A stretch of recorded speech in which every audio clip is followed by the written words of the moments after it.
Hello, and welcome to our Essential Wellness Educational Oil Series. My name is Aisha Harley, and I'm here with my dear friends and special guests, Sujata Soni Whipper, school psychologist, and Jody Marcus, special education teacher. We have a fantastic and very informative presentation for you today. So please limit your distractions, get ready to take notes, as this presentation is packed with lots of valuable information for the entire family.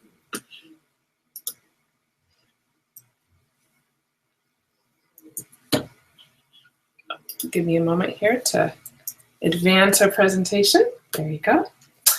Our intention in this series of Essential Wellness webinars is to educate and empower you to use doTERRA essential oils safely and effectively for the wellness of your entire family. We have had amazing success using the oils in our lives, and we are very passionate about sharing them with all of you. I would like to do a quick review for those joining us today that are new to using essential oils. As you may be asking, what exactly is an essential oil and why is everyone getting so excited about them? Have you ever squeezed an orange peel or walked through a garden of flowers and enjoyed their fragrance? If so, you've already experienced an example of the aromatic qualities of essential oils. Essential oils are the natural aromatic compounds found in the bark, seeds, stems, roots, flowers, and other parts of the plants. While essential oils are vital in the development and health of plants, individuals have long been able to benefit from essential oils for food preparation, beauty treatments, and healthcare practices for thousands of years. Essential oils are truly gifts from the earth. I use them daily, and I could never imagine my life without them.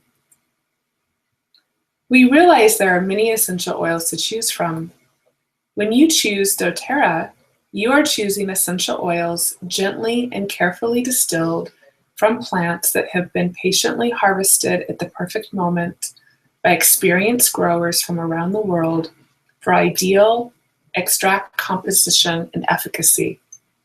For example, our lavender is from France, lemon from Italy, peppermint from Washington, and our beloved vetiver is from Haiti. Each doTERRA essential oil is also carefully and thoroughly tested using the strict CPTG, Certified Pure Therapeutic Grade Quality Protocol. Experienced essential oils will immediately recognize the superior quality standard for naturally safe, purely effective, therapeutic grade doTERRA essential oils. We sincerely hope you will try some so you can experience for yourself their effective healing benefits. So without further ado, it is with great pleasure to introduce these two amazing and dynamic women, Jody Marcus and Sujata Soni Whipper. Take it away, ladies. Hey, Jody. Hi, Suj. There are a lot of people out there listening. I know. I'm feeling a little nervous. There are people listening from New Jersey, From Washington, D.C., New York. all over. My heart is beating pretty fast. I've never done anything like this before. My stomach feels a little funny. Can I ask you a question? Sure. How nervous are you on a scale from it's all good to I want to hide? I don't want to hide, but I am feeling a little nervous. I'm going to say a 4. How about you? I think I'm right about at a 4 or 5. I don't totally want to hide from everybody, but I'm certainly not all good. I have an idea. Let's use a tool. Okay, what tool do you have?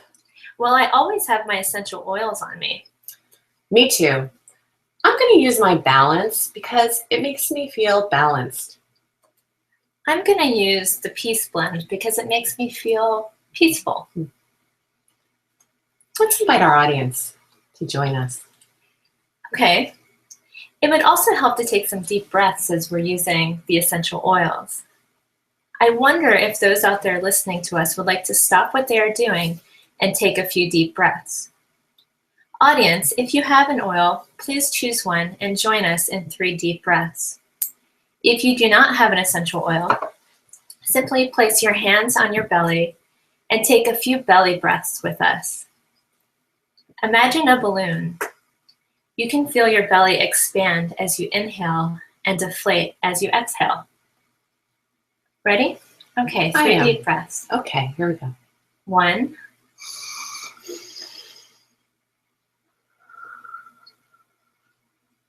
2,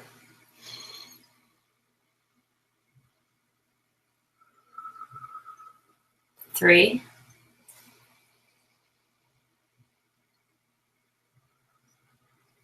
'How are you feeling now? I feel much better. How about you?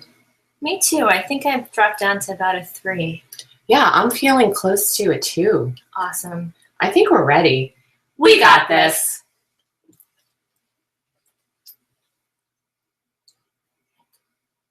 Welcome, everyone. Thank you for joining us.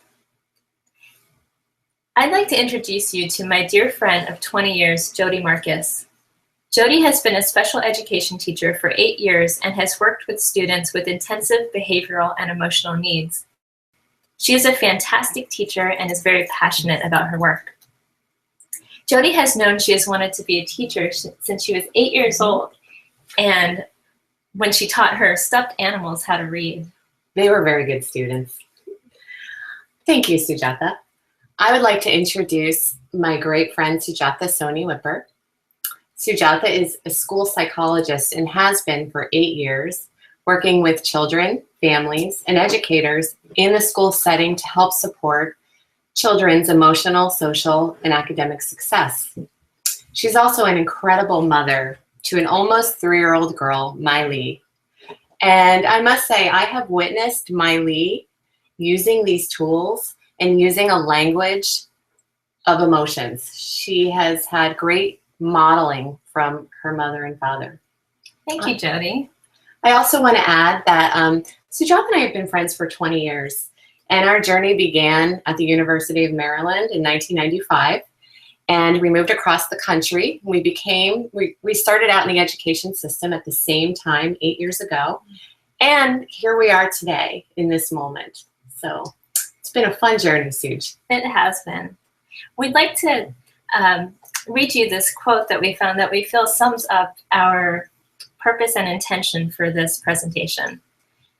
Our emotions need to be as educated as our intellect. It is important to know how to feel, how to respond, and how to let life in so that it can touch you. That's a really great quote. And there are actually more studies coming out now that talk about how emotional intelligence is very important for a child for their success in school, in relationships, and in their future. And so we really believe that emotional education is just as important as academic education.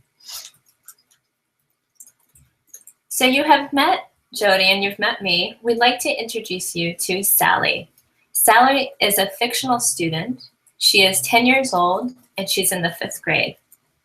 This is a typical day in a school. So if you notice, there is a lot happening in a school day for a child. This is elementary school.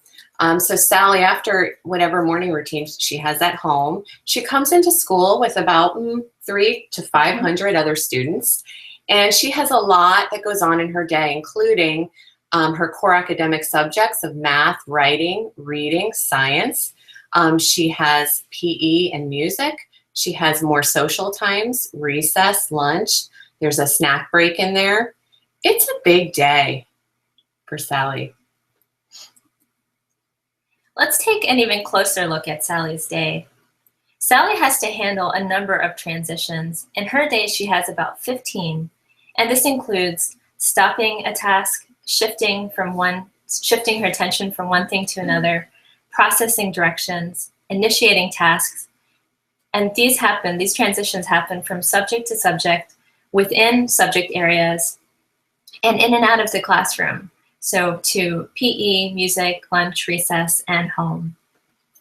In addition to all of these transitions, Sally and other students are navigating social dynamics. They are in the classroom and in the school with a lot of peers, some they're friends with, some they want to be friends with, some maybe they don't get along with so well.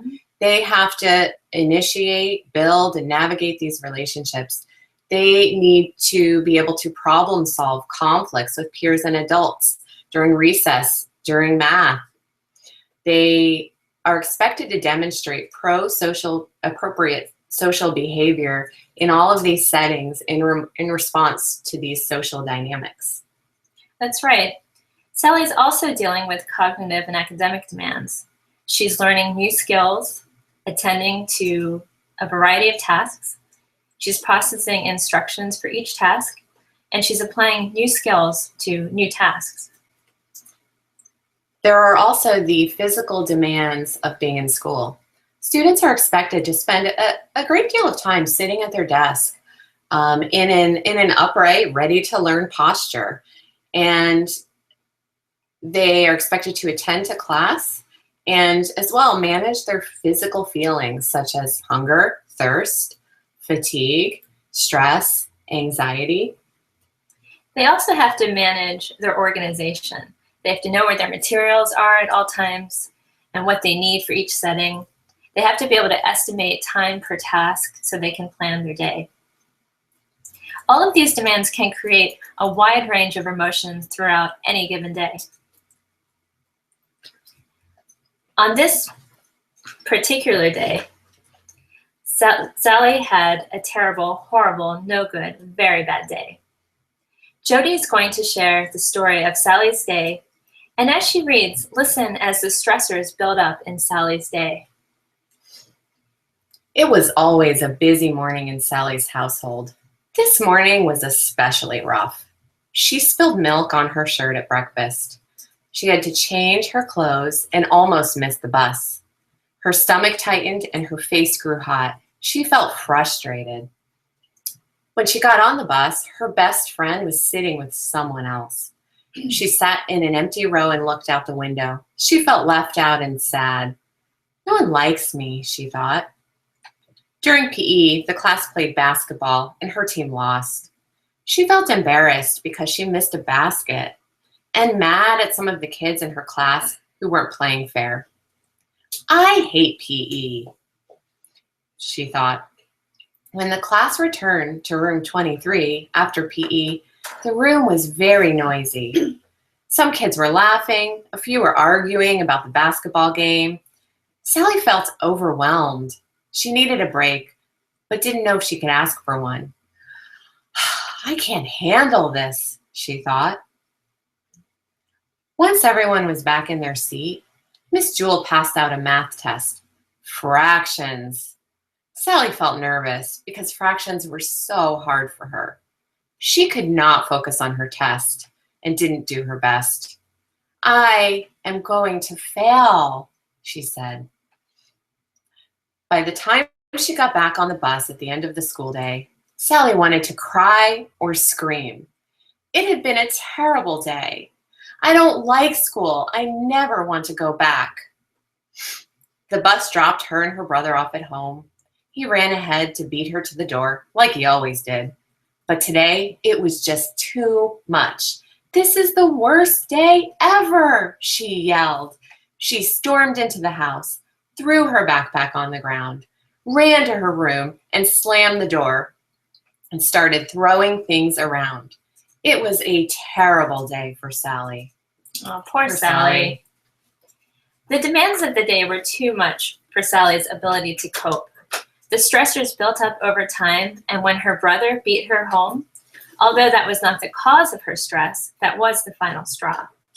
Sometimes this happens at school too. A child can make a minor mistake on a math assignment, and although that event was not the cause of the meltdown, it might be the last straw. Sally held it together at school, but at home, she exploded, as many parents out there may have experienced with their own kids, They're holding it together at school and letting it all go when they get home. Sally wasn't using her tools, and at this point, she didn't even know she had tools to use.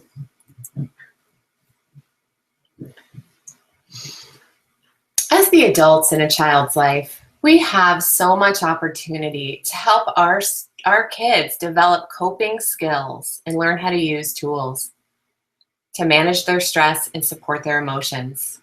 So we ask, what can we do? What can we teach? What can we model? This is what we will cover during this presentation. We are talking about Sally, but we encourage you to apply this to the children in your life. The questions we can ask ourselves: how can the adults help her? What skills does Sally need? What tools does she need? What thoughts would help her through her day? So how can we help our kids? First, let's start by creating a safe environment for the expression of emotions. We are operating on a few basic assumptions. First of all, emotions aren't bad. They are just part of the richness of being a human being. We don't have a choice about how we feel, but we always have a choice about how we choose to act. And when we are comfortable with our feelings, we can express them deeply. And when we're allowed to express them, they can dissipate. It is also very helpful to reflect on the child's experience. If they're feeling an emotion, listen intently to what they're saying. Reflect what you see, what you hear, and validate what they are saying, feeling, and showing.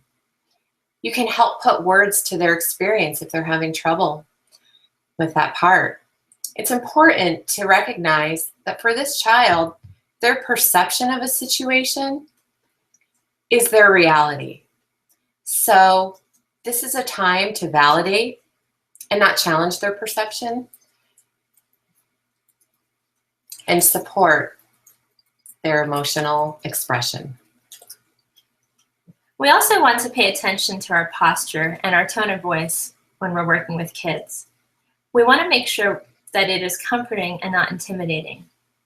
So it helps to have a relaxed posture. Stand with our palms open versus looking very closed or towering over a child and looking imposing. It will be helpful to get on their level or stand at a comfortable proximity to the child. And this is individual. It's close for some and far for others. It's also helpful to speak at a low volume, keep your speech slow and clear, and your tone of voice neutral. We should try not to have judgment in our tone of voice, only validation. Provide a quiet space. This is a space your child knows they can go to when they're feeling big emotions or any emotion. They can go and have a place to take a break, to express that emotion through writing or drawing. This can happen in a classroom. In my classroom, it's a smaller class size, so I have room to have a break space. But in a school setting, it's helpful for a child to know where they can go to feel their feelings and manage them if they need to. And at home, that can be the child's room or another safe place for them at home. And finally, to create a safer environment, as the adults in a child's life, we must work on the regulation of our own emotions. We regulate our children by regulating ourselves. We are not saying this is easy or something that either Jody and I do all the time perfectly. We are all working on this. Aristotle said it best. Anybody can become angry. That is easy. But to be angry with the right person and to the right degree and at the right time and for the right purpose and in the right way, that is not easy. No, it's not. So it is the responsibility of the adult to learn to be aware of the impact their emotions have on others, especially children. It helps for us adults to verbalize our processes and model self-regulation for our children. For example, with my toddler daughter, if I'm feeling like I'm at my limit, and if I can catch myself soon enough, I let her know mommy is having some big feelings and needs a break. I may ask her to take deep breaths with me, Or I might tell her that I'm going to step outside for a minute and take a break. In this Children learn a lot by what they see, so that's great, Sujatha. In this presentation, we will share some tools with you that will help with the emotional regulation of both kids and adults. So we were talking about Sally and how the stress built up throughout her day.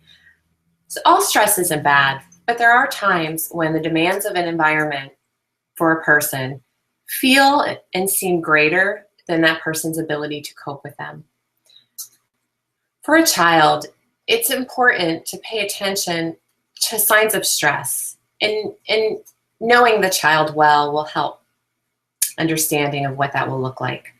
Some examples of physiological responses to stress are headaches and stomach aches, eating or sleeping problems, teeth grinding, nervous tics, depressive state, irritability, general feelings of anger, inability to concentrate, shortness of breath. Another way we can help children is to help them identify their emotions. Jody and I both use this curriculum to teach self-regulation to children by categorizing the different ways we feel and our state of alertness into 4 concrete zones: green, blue, yellow, and red. In our experience, children have really enjoyed this curriculum, the zones of regulation, which was created by an occupational therapist. It quickly becomes common language in the classrooms. It does, that's true. Let's take a closer look at the zones. Okay, so we have the green zone. The green zone is a state of calm and happiness. It's an alertness level that is when optimal learning occurs. Children or adults in the green zone are able to focus and ready to learn. And then there's the blue zone, which is a lower state of alertness. A child might be sad, like Sally was on the bus when she saw her friend sitting with someone else. A child might be tired if they did not get a good night's sleep. They might be sick or bored or sluggish. The yellow zone. The yellow zone is a heightened state of alertness. This person may still be in control of their body. They experience, maybe it's stress, frustration. It could be anxiety, excitement, or silliness. Oftentimes there's a trigger that may lead to the yellow zone. In our story about Sally, she experienced a lot of yellow zone feelings of frustration and nervousness about the test that she was about to take. The red zone. This is an extremely heightened state of alertness. There are intense emotions during this time. So this might be called fight or flight mode. This is when kids are throwing tantrums. They might be throwing items, hurting others, or hurting themselves. So we'll see anger, rage, and explosive behavior in the red zone. They also might be feeling an extreme state of devastation or out of control elation. Imagine if Jody and I walked into a classroom and we said, "You're going to Disneyland. You're going to Disneyland like Oprah." Right. Everybody gets a trip to Disneyland. The kids would be out of control. And maybe the teachers too. Yep. Also, we'd like to add that there is a time and a place for each one of these zones. So yellow zone, kids at recess might be in the yellow zone. It's a time of silliness and play. Blue zone, if you're feeling sick, right. Absolutely appropriate to be in the blue zone. What we're trying to teach kids is how and when to manage their zones. That's right. And they can also be in 2 or more zones at one time. Absolutely. That's true. This is an escalation cycle. And what we're showing here is how the zones relate to each other. So we have the blue zone. It's kind of the underground zone. It's tired. Somebody might be tired. They might be sick. They need a little help waking up and being more alert and ready to learn. The green zone is that state of calm we mentioned. This is the optimal time to teach a child or an adult tools and skills that they can use in their life. Great optimal learning occurs here. Then there may be a trigger that occurs, or a general feeling of anxiety about something that will lead to yellow zone feelings. If these yellow zone feelings aren't managed, they can lead to the red zone, which the red zone, as we mentioned, is that escalated state of being and very dysregulated state. In this state, a child might be in that fight or flight mode of their brain. Their heart rate may be increased, more blood flow to the muscles. In addition, a child can actually lose IQ points when they are in this state. So it's a time to help them calm down and use their tools to take care of themselves. At this top of the volcano where it's exploding, this red zone, this is not a time for reasoning with the child. The priorities for the adult is to keep the child safe and help them feel comfortable. We want to make sure that they understand that their sense of love and belonging is not threatened in these moments. Being loved is not contingent on their behavior. Some good language to use during this time for a teacher in a school. You might want to say, I'm going to be right here with you. You are safe no matter what. Or you might want to help them change their environment. Let's take a walk and find strong breaths. We can also let them know that whatever they do right now is absolutely fine. We want to help them move through this emotion. With my daughter, sometimes I say, I love you no matter what you say or do. And she knows that when she's ready for a hug, I'm going to be right there. This is not an easy place for the adult or the child. Everyone feels very vulnerable in this state. For the child, they can feel exposed, and for the adult, they can feel like it's very difficult to let go of the control, and they want to just get control over the situation. But if you stay in this space with the child and you help them move through their emotions, it can strengthen the adult-child bond. If you let yourself really be with them and let them know they are safe and cared for, no matter what they say or how they behave. During the recovery period, so after they move through their emotion, they're going to enter a phase of de-escalation, and their bodies are going to be very tired. Then they'll move into the recovery period. During this time, let them tell you what they went through, and let them teach you about how they felt and what might help them in the future.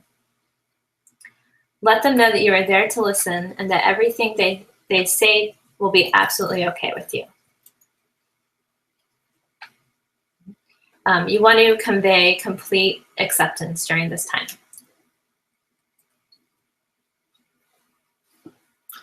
So we have a question for you now.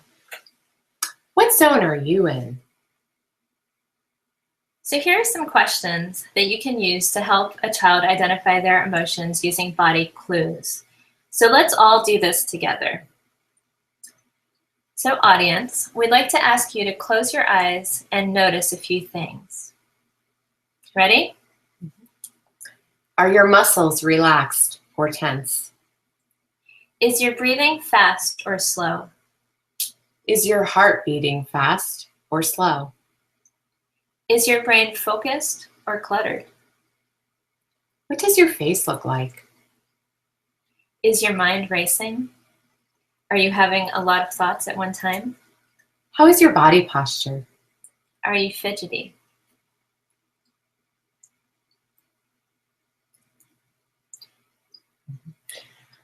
So what zone are you in?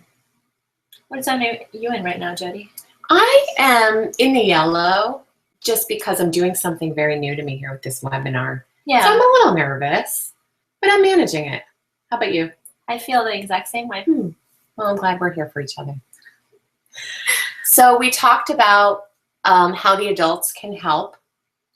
And now we want to look at what tools can we teach Sally to use that will help her and other students like her manage stress and support their emotional wellness. So we have 3 categories that we're looking at here. Using aroma as a tool through essential oils, movement, and positive self-talk or mindset. We would like to take the O from oils, the M from movement, and the M from mindset, and use the acronym OMS. It's not on the slide, but it's a good acronym to remember these tools. We believe that an integrated approach using all three will be very beneficial and effective. One of our favorite tools, as you have witnessed, is the use of essential oils paired with deep breaths. Aroma is very powerful. The small receptors in the nasal cavity make direct links with the limbic system of the brain, an area that governs the body's emotional responses.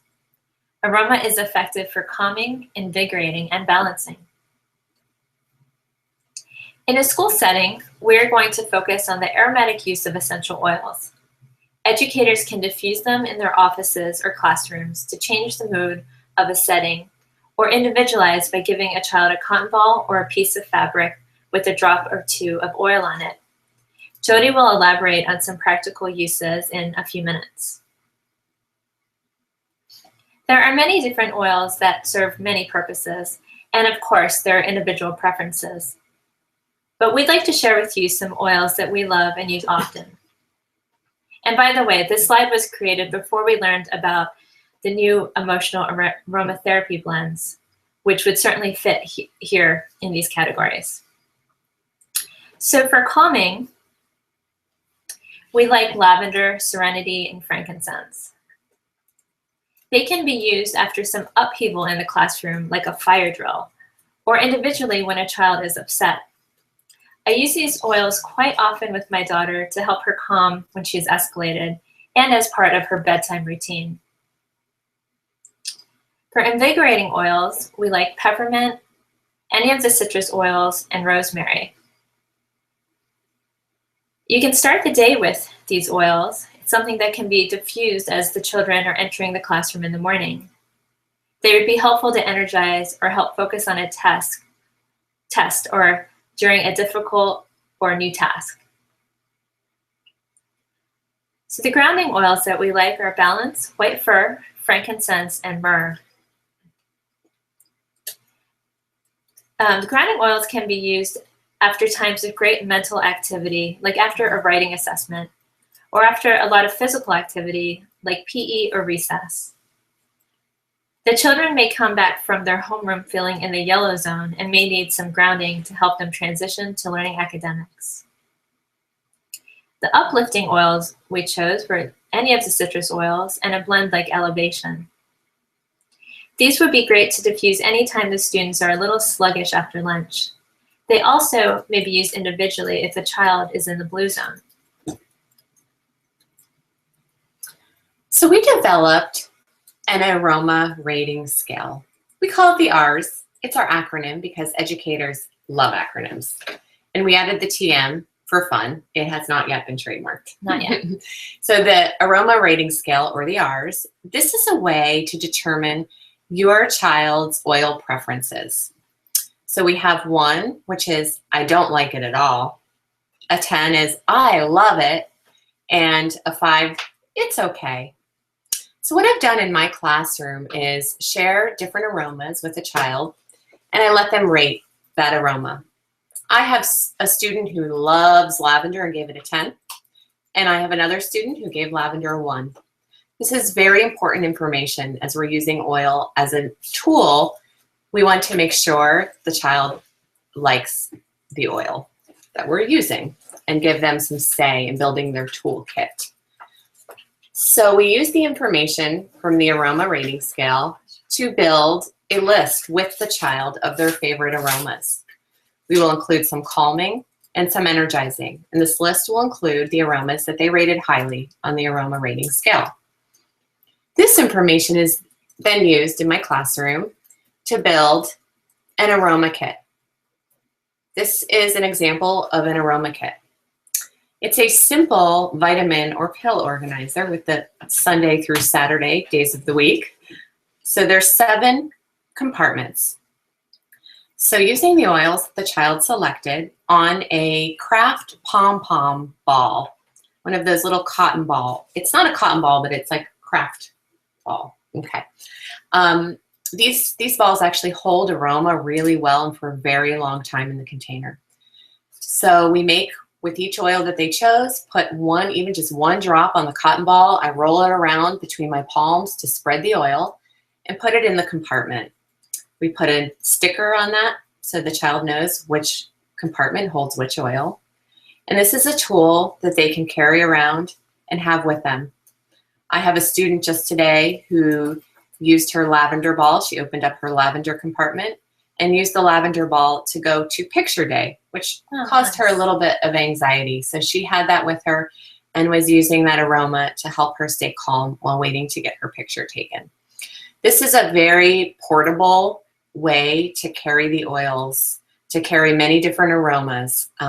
Parents can use this, adults can use this for themselves, parents can have it for their child, and a classroom teacher can have a few of these. And in my classroom, each student has their very own. So now we're going to talk about movement and how these tools can help Sally or your children. Another curriculum we both work with quite a bit is called Yoga Calm. Yoga Calm uses yoga poses and approaches to help children build resiliency, empathy, and support good communication skills and emotional regulation in children.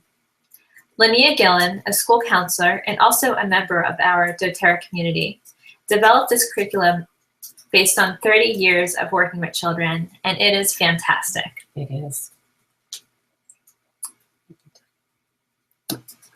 So we are going to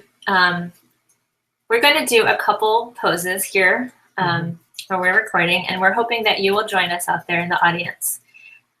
So the first pose that we are going to do together is going to be a calming pose. It's called volcano breath. So let's all do this together. Ready? Okay, place your hands together in front of your heart and take a deep breath in. Hold the breath as you move your hands still together over your head.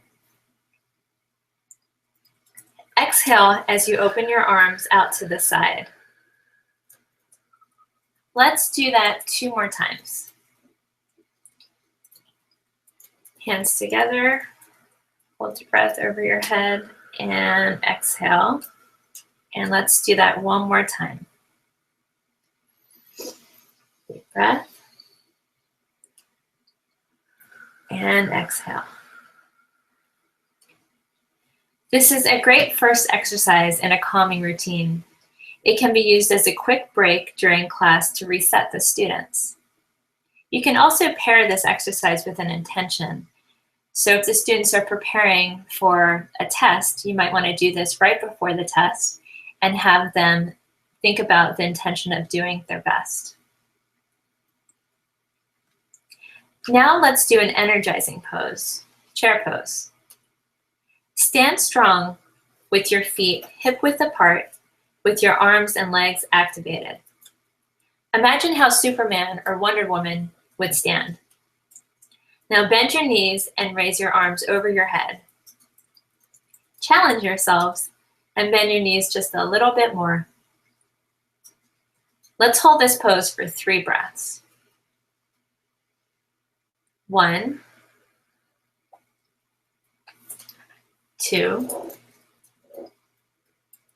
3. Okay, and relax.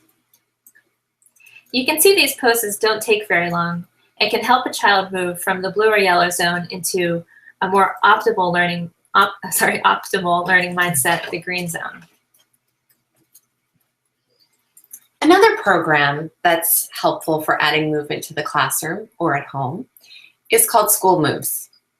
And the purpose of School Moves is to help children move to a level of alertness that is appropriate for learning. So if a child is tired, there are energizing moves. If a child is a little too energetic and needs to calm down, there are calming moves. These are usually very short movements and activities that a teacher can integrate easily into the classroom. Helps get the brain and the body ready for learning. So a calming minute move is dots and squeezies. I will explain it the best I can without being able to show you. So the dots part is open your palm face up And with your other hand, you want to squeeze pressure points around the perimeter of your palm. And so squeeze and just hold for a moment and then move on so you make a complete circle. And then when you get it back to your starting point, squeeze the center of your palm and just hold it there for a second. You can add a deep breath to this. And then you do the same thing on the other hand. Squeeze. I've seen some teachers actually add a little bit of music to this and make it a rhythmic activity. And squeeze the center. Along with dots is squeezies. For squeezies, the child will hold their arm out in front of them. With the other hand, squeeze, start with the wrist and just squeeze a little bit of pressure all the way up along the arm, over the elbow, up to the shoulder. This deep pressure is very calming for the nervous system. It's possible for teachers to also add to this something that the children are learning, whether it's counting or days of the week. You can squeeze and say Sunday, Monday, Tuesday as you go up your arm. Children oftentimes are able to retain information very well when there's physical movement connected to what they're learning. So you can do two things at once here.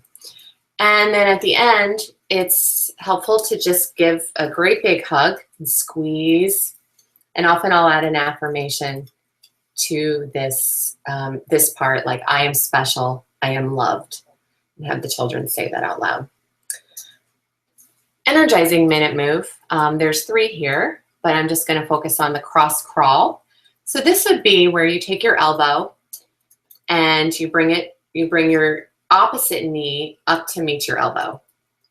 So you touch knee to elbow and then you reverse and you want to cross the hemisphere of the body, and this is helpful to wake the brain up. And so you can do as many of these as you want, 5, 10.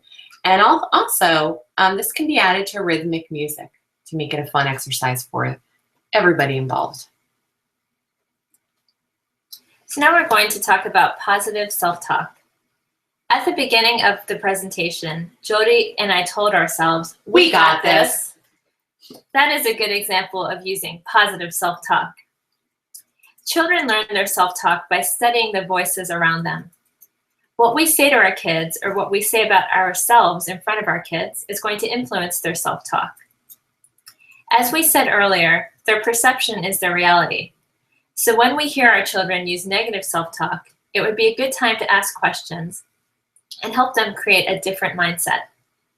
In the Zones of Regulation curriculum, there is the concept of the inner coach and the inner critic. The inner coach is the helpful self-talk, and the inner critic is the unhelpful self-talk. An adult can help a child understand if the child's inner voice is being helpful or not, and if not, can help the child give voice to their inner coach. For example, when Sally was in math class, her inner critic told her that she was not smart and was going to fail. An adult could help her develop the voice of her inner coach, perhaps something like, I know math is sometimes hard for me, but I will try my best. This will help Sally stay focused on the challenging task without belittling herself. So we have a few self-talks, positive self-talk statements here, and we'd like to invite you to join us as we read them. You ready, Jenny? I'm ready. Okay. I am strong. I am in control. I am relaxed. I am powerful. All is well right here, right now. I am a unique and special person. I've got this. I am loved. So tune into how it felt to say those statements. Okay, so we wanted to now integrate aroma, movement, and mindset into a balancing routine that you can develop with your child or even yourself or anyone else you know that may benefit from this. So as you experience with your child favorite oils, you can add that to the essential oil column. As you teach them movement and yoga poses, you can add some of their favorites to the movement column. And as you together develop self-talk statements, you can add that to the self-talk column. And we recommend really developing this with your child. This is their routine. And as we mentioned before, the green zone is the best time to teach skills. So teaching them to follow this routine and teaching the yoga poses and the self-talk is best to do that when a child is in the green zone, so that when they're in the yellow zone, blue or red, they already have practiced this many times and feel confident using this routine. A suggestion for steps of this routine, they're listed at the bottom, and this can be used many ways. This is just one suggestion. Number one, the child can learn to ask themselves, how do I feel? Where do I feel it in my body? What zone am I in? I'd like to add to this, what thoughts am I having? Step two, pick one tool from each category, essential oil, movement, and a statement. Take 3 deep breaths of the essential oil. Do the yoga pose or the movement activity, and say the positive self-talk statement quietly or aloud. After this is done, the child can ask themselves, how do I feel now? What zone am I in? Do I need anything else? This routine can be brief. It can be a 1-minute, 5-minute routine, but maybe they need to do it several times. This is something they will learn as they tune into what they need. Here is another strategy. Build a toolbox for breaks. Sometimes in classrooms, we create toolboxes for particular kids who need a little extra help regulating themselves. The boxes are often placed in a quiet corner of the room. At home, you can help your child identify a quiet space and place their toolbox where they are most comfortable and likely to go when they are upset. Some items that can go in the toolbox can be their aroma kit and some essential oils, pictures of yoga poses, the balance routine that Jody just talked about, depending on their interests, reading or drawing materials, things to squeeze to release tension, something to help them breathe. A really simple teaching tool for breathing is a pinwheel, just simply blowing on a pinwheel and making it spin. There can be cards with positive self-talk, a journal, and some calming pictures of a nice beach or maybe their favorite place. Make sure that you include your child in the creation of their toolbox.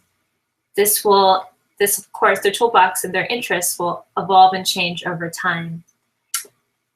I would like to also add that the doTERRA boxes are excellent toolboxes.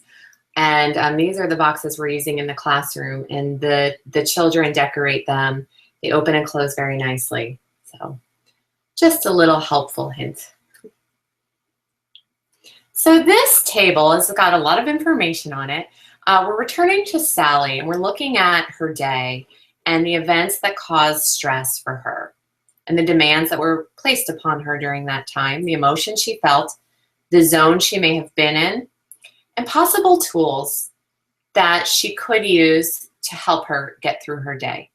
Some of these tools are routines that are built into her day that she does regularly. Others are things she may use as needed. So now we're going to revisit Sally's day using these tools, with Sally using these tools, or the adults in her life prompting her to use these tools. This story is now called Sally's Manageable Day. It was always a busy morning in Sally's household. The morning was especially rough. She spilled her milk on her shirt at breakfast. She had to change her clothes and almost missed the bus. Her stomach tightened and her face grew hot. She felt frustrated.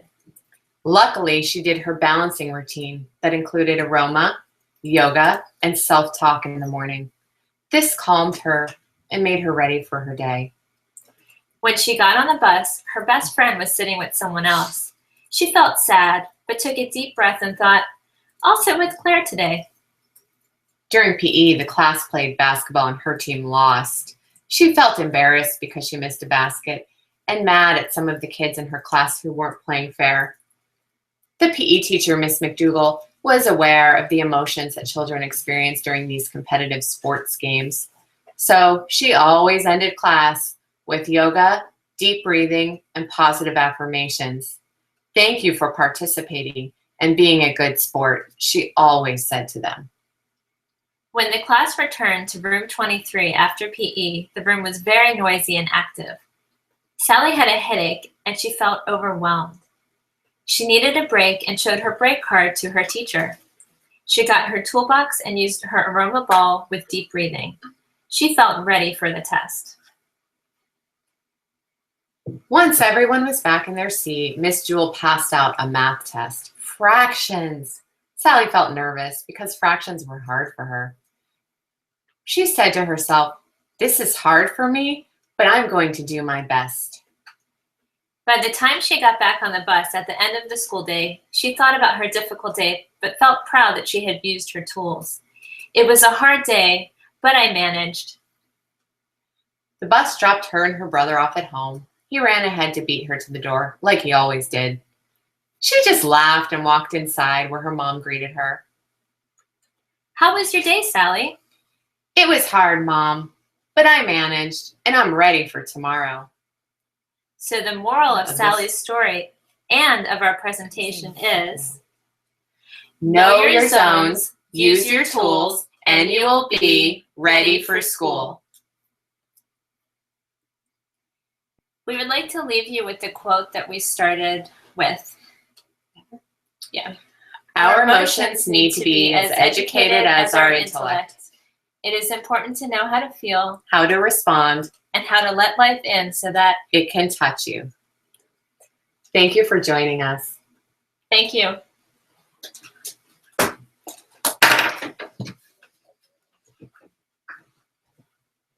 Thank you, ladies. It was such an amazing presentation, so much fantastic information for the entire family. I want to make my own toolbox. I just love that. So just a few more announcements and then we'll wrap up our webinar. If you are not already a part of our Essential Wellness family, we invite you to join us. We are committed to building a community centered around essential oil education, and we offer lots of ongoing support as we dive deeper into all the many ways doTERRA can support your family's wellness. We want to make sure you have the tools and resources you need. When you open a doTERRA wholesale membership, you'll receive immediate access to our Essential Wellness PDX Facebook support page, online webinars, weekly calls, plus, if you are interested more about how to get your oils for free, earn some extra income, or completely replace your income, we have an online step-by-step business training that we offer to you in support of creating a life you'll love with doTERRA.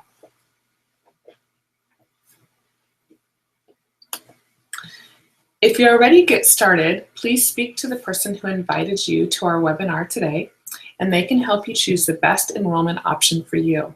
If you do not have a contact in doTERRA, please email us at essentialwellnesspdxx@gmail.com. You'll see it there on the screen, and we would be happy to support you in getting started. So I want to thank you all so much for joining us. Again, thank you to Sujatha and Jody for a fantastic presentation. And I hope that you all have an amazing day. And if you would like to share this webinar with somebody who was not able to join us live today, the webinars live on my website at Aisha Harley, AishaHarley.me. AishaHarley.me under the educational link, and the password is Essential Wellness. Thank you all so much, and we'll see you next month.